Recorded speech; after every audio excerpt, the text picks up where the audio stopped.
మోకాల నొప్పులకు ఎటువంటి సర్జరీ లేకుండా ఎపియాన్ పెయిన్ క్లినిక్ అందిస్తున్న అత్యాధునిక చికిత్స. అంతు చిక్కని వ్యాధి ఆ బాలుడిని మింగేసింది. అందరిలా ఆడిపాడే వయసులో కదలలేక కఠిన పరిస్థితులను ఎదుర్కొంటున్నాడు. 6 ఏళ్ల పసిప్రాయంలో మస్కులర్ డిస్ట్రఫీ అనే వ్యాధికి లొంగిపోయాడు. కన్న పేగు బంధంతో కంటికి రెప్పలా కాపాడుతుంది ఆ వృద్ధ తల్లి. నిస్సహాయుడైన బిడ్డను నిలబెట్టాలనే సంకల్పం ఆమెను ముందుకు నడిపిస్తుంది. అమ్మ, నేను చదువుకుంటా అన్న తన బిడ్డ కోరికకు తల్లి అన్ని శక్తులు కూడబెడుతుంది. కొడుక, నీకేం కాలేదు, నీకు ఉద్యోగం వస్తుంది అంటూ రోజు భుజాలపై మోస్తూ కాలేజీకి తీసుకెళ్ళింది. కడు పేదరికం శాపంగా మారిన కన్న నా కొడుకే సర్వం అంటున్న తల్లి. నేను బ్రతుకుతా, ఉద్యోగం చేస్తా అంటున్న ఆ అమాయక బాలుడి ఆత్మవిశ్వాసం కన్నీళ్లు తెప్పిస్తుంది. భీమదేవరపల్లి మండలం రంగయ్యపల్లె గ్రామానికి చెందిన గుళ్ళ లక్ష్మీ సమ్మయ్య దంపతుల పెద్ద కొడుకు రాకేష్ ప్రస్తుత పరిస్థితి, ఆ కుటుంబం పడుతున్న వేదన ప్రత్యక్షంగా చూద్దాం. ఆ జబ్బు కోర్సు ఉంటేనే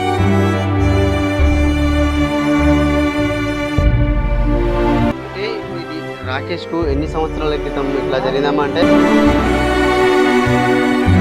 ఇక డబ్బులు కూడా బాగానే ఉంటాయి. నాకు కాళ్ళకి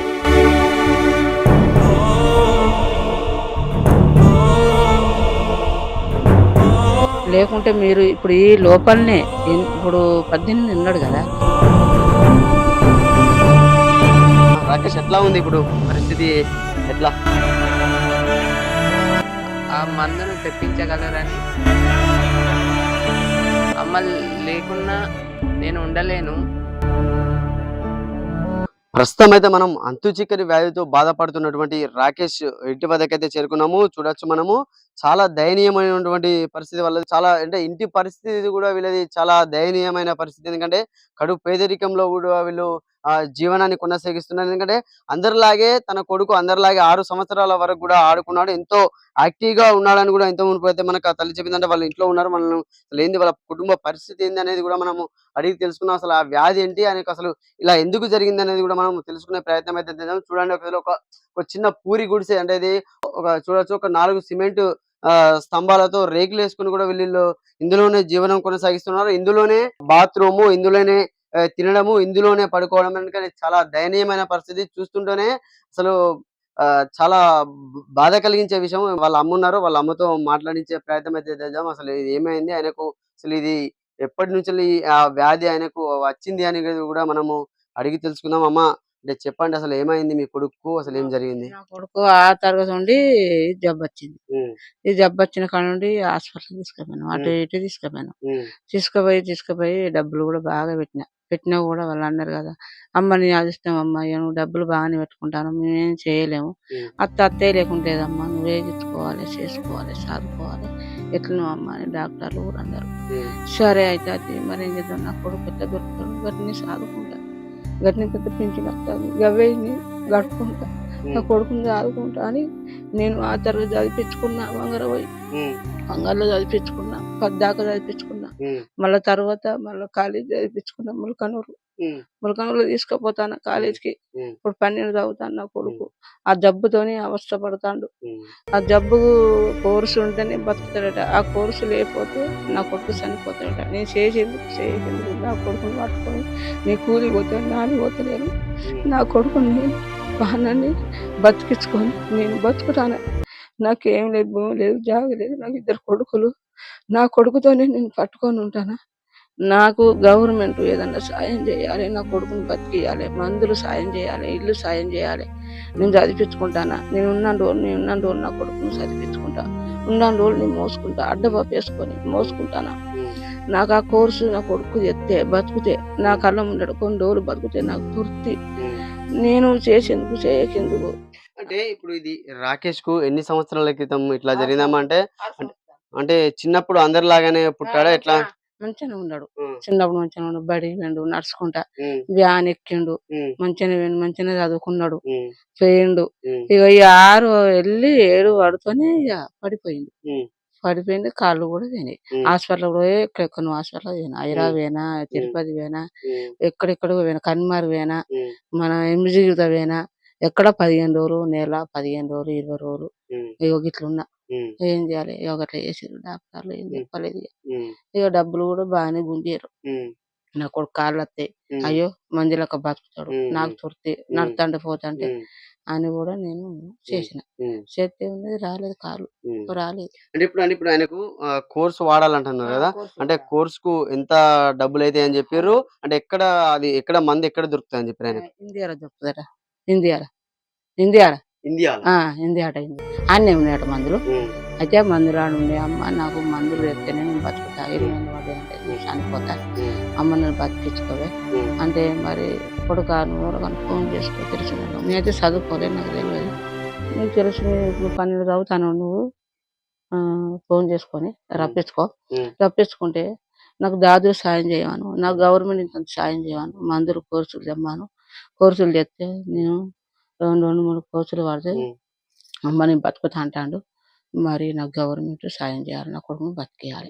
అంటే ఇప్పుడు చనిపోతారని కూడా మీరు చెప్తున్నారు కదా! ఎందుకు మరి అట్లా? ఎందుకయిందంట అసలు? అయితే ఆయనకు జబ్బే అట్లా 5,000 పిల్లలకు ఇసొంటోళ్ళకు ఒక్కరికి వస్తుందట ఈ జబ్బు. అయితే ఆ జబ్బు వస్తుందట. అయితే ఆ జబ్బుతోని ఆయనే ఈ మాంసం అనేది రాదట పైకి మాంసం. అయితే మన చేప లెక్క ఎండిపోతాడట. అది తింటదట బొక్కపండు మొత్తం బొక్కపండు తిని మొత్తం మన చేప బొక్కలు అయితే అట పక్క బొక్కలు, కాళ్ళు, రెక్కలు, ముఖం. ఇక ఆయనే మాట్లాడుకుంటేనే 20 ఏళ్ళు పడ్డాయంటే మాట్లాడుకుంటే అమ్మ చనిపోతాడు నీ కొడుకు. ఇప్పుడు ఎన్ని సంవత్సరాలు ఉన్నాడమ్మా? ఇప్పుడు ఈయన 18 ఉన్నాయి. 18 సంవత్సరాలు. అయితే ఆధార్ కార్డులో తక్కువ పడ్డది. అంటే అయినా కూడా అంటే కొడుకు చనిపోతాడని తెలిసి మీకు తెలుసు మీ కొడుకు చచ్చిపోతాడని. అయినా కూడా ఎందుకు మరి చదివిపిస్తున్నారు ఆయన గురించి? అసలు చదివిపియడానికి కారణం ఏంటి? నేను అయ్యో నా గొప్పతనం నేను కన్నందుకు, నాకు భూమి జాగా లేనందుకు, నేను పేదదాన్ని కాబట్టి నా కొడుకుతో నా జబ్బుతో అన్నా చదివించుకోవాలి. నేను నా కొడుకు బతకాలి, నా ముందట చదువుకోవాలి, పొల్లగాని చదివించుకున్నదాన్ని కావాలి.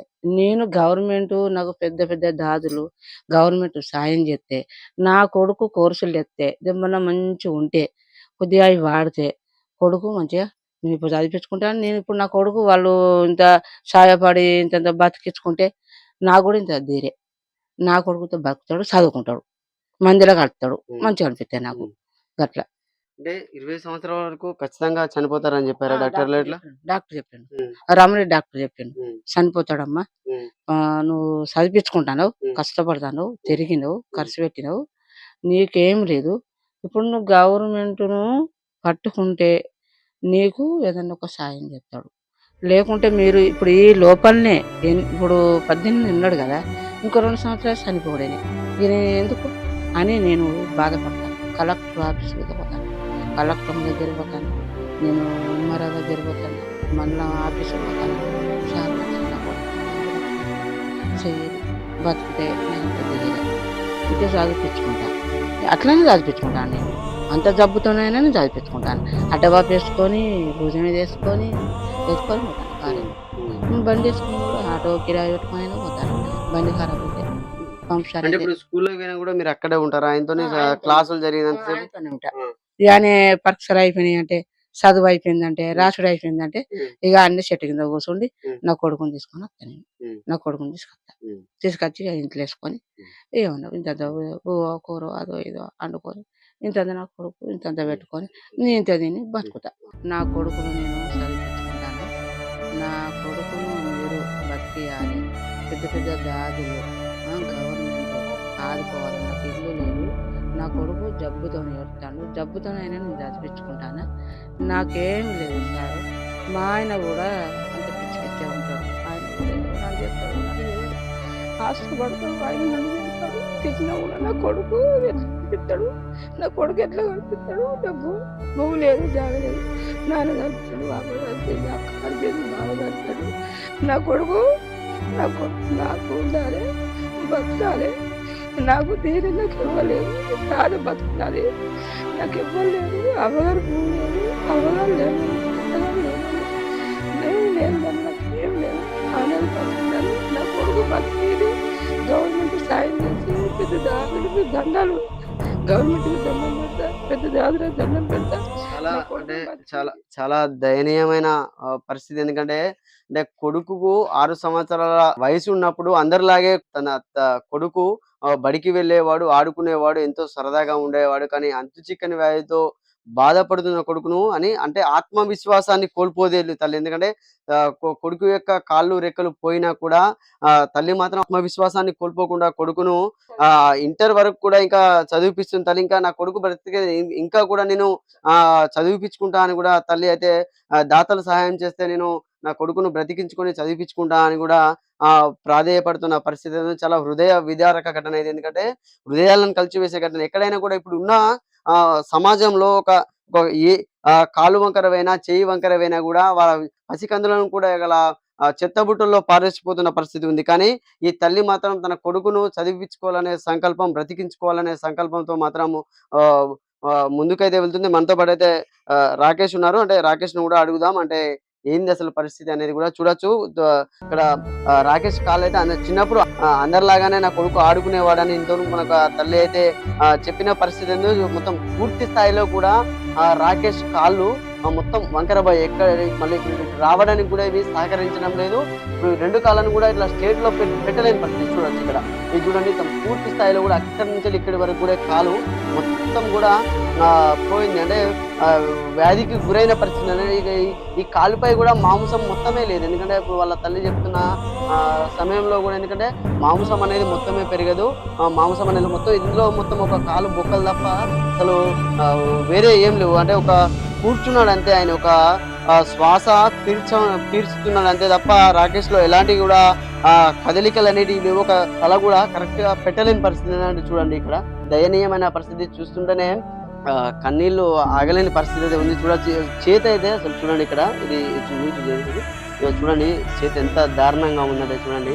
ఎందుకంటే అసలు ఈ వ్యాధి అంటే లక్షల మందిలో కూడా ఒక్కరికి మాత్రమే ఇలాంటి వ్యాధి వస్తుందని కూడా అలా అంటే డాక్టర్లు చెప్పారంటే ఎంత తనకు తన కొడుకును బ్రతికించుకోవాలి, కొడుకు బ్రతకాలనే ప్రయత్నం మాత్రం తల్లి శతవిధాలా చేసినా కూడా అంటే ఈ వ్యాధిని తగ్గించుకోవాలని తల్లి శతవిధాలా ప్రయత్నించినా కూడా ఎక్కడ కూడా దానికి మందులు దొరకడం లేదు. ఇక్కడ గుజరాత్‌లో మాత్రమే దీనికి కోర్స్ ఉంటుందని కూడా కొంతమంది అడిగితే చెప్పారంట. అది ఎంతవరకు అది ఫలిస్తుందనేది కూడా తెలవదు. మనతో పాటు అయితే రాకేష్ ఉన్నారు. రాకేష్‌ను మాట్లాడిచ్చే ప్రయత్నం చేద్దాం. రాకేష్ ఎట్లా ఉంది ఇప్పుడు పరిస్థితి ఎట్లా? కొంచెం దయనీయంగా ఉంది సార్. నేను కూర్చోవడానికి కూడా అప్పుడప్పుడు ఇబ్బంది పడుతున్నాను సార్. ఆహ్, ఆ మందును తెప్పించగలరని నేను నమ్ముతున్నాను గవర్నమెంట్‌ని సార్. ఇటీవలనే మస్కులర్ డిస్ట్రోఫీ అనే ఆహ్, డిస్ట్రోఫీకి మెడిసిన్ కనిపెట్టడం జరిగింది. అయితే దాని కాస్ట్ మాత్రం 2 బాటిల్స్‌కి 1,00,000 అవుతుందని చెప్పారు. మాకంత స్తోమత లేని కారణంగా తెప్పించుకోలేకపోవడం జరిగింది. నేను పట్టు సాధించి ఇంకా ఇంటర్ చదువుతున్నాను. ఎగ్జామ్స్ ఉన్నప్పుడు వెళ్ళి రాసి వస్తున్నాను. ఇంకా అంటే మమ్మీ గూడా నాతోనే ఉంటుంది. అమ్మ లేకున్నా నేను ఉండలేను. సరిగ్గా పాలు గూడా పొద్దున తాగరాదు. చలికి వేళ్ళు, రెక్కలు అస్సలు ఆడవు. తినడం కూడా మెల్లిగా తింటాను. అంటే ఇప్పుడు ఏం చదువుతున్నావు రాకేష్? నువ్వేం చదువుతున్నావు ఇప్పుడు? ఇప్పుడు ఇంటర్ ఫస్ట్ ఇయర్ చదువుతున్నా. ఎక్కడ? ఎస్ఆర్‌టి ముల్కనూర్ కాలేజ్‌లో చదువుతున్నా. ఎస్ఆర్‌టి ముల్కనూర్ కాలేజ్‌లో ఇంటర్ చదువుతున్నావు. First year.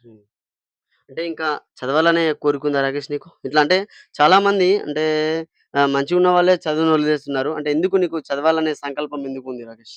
అంటే చదవడం ఎందుకంటే హ్యాండిక్యాప్స్‌కి ఏంటంటే చాలా కష్టం. అమ్మ ఒకసారి ఉంటుంది. ఒకసారి ఉండరు. కాబట్టి నేను చదవాలని అనిపిస్తుంది.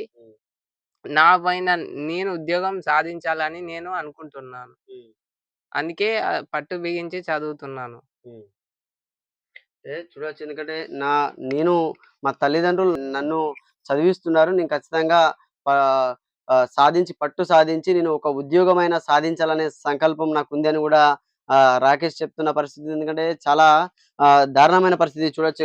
ఇక్కడ ఈ బెడ్‌లో ఉండి కూడా చదువుతున్నాడు. ఇంటర్మీడియేట్ ప్రథమ సంవత్సరం అయితే ఆయన చదువుతున్నాడు. అంటే ఇప్పటికి కూడా ఇంటి దగ్గర ఉండి కూడా అంటే వదలట్లేదు బుక్‌ను కూడా. ఎందుకంటే చదవాలనే సంకల్పం నాకుంది. ఖచ్చితంగా నేను చదివి ఏదో ఒకటి సాధించాలనే సంకల్పం మాత్రం రాకేష్‌కు అయితే ఉన్నట్లు 100%గా కనబడుతుంది. చూడొచ్చు ఇది.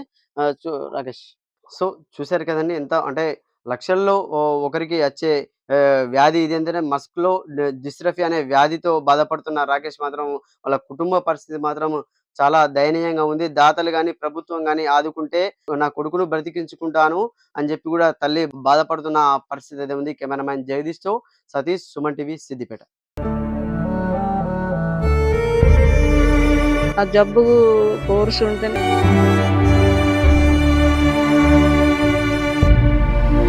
అంటే ఇప్పుడు ఇది రాకేష్‌కు ఎన్ని సంవత్సరాల క్రితం ఇట్లా జరిగిందమ్మా అంటే? ఇక డబ్బులు కూడా బాగానే ఉంటాయి. నాకు కార్లు వస్తాయి.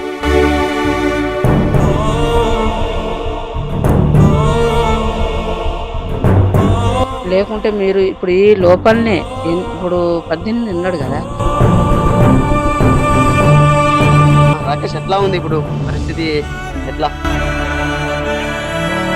ఆ మందును తెప్పించగలరని అమ్మ లేకున్నా నేను ఉండలేను.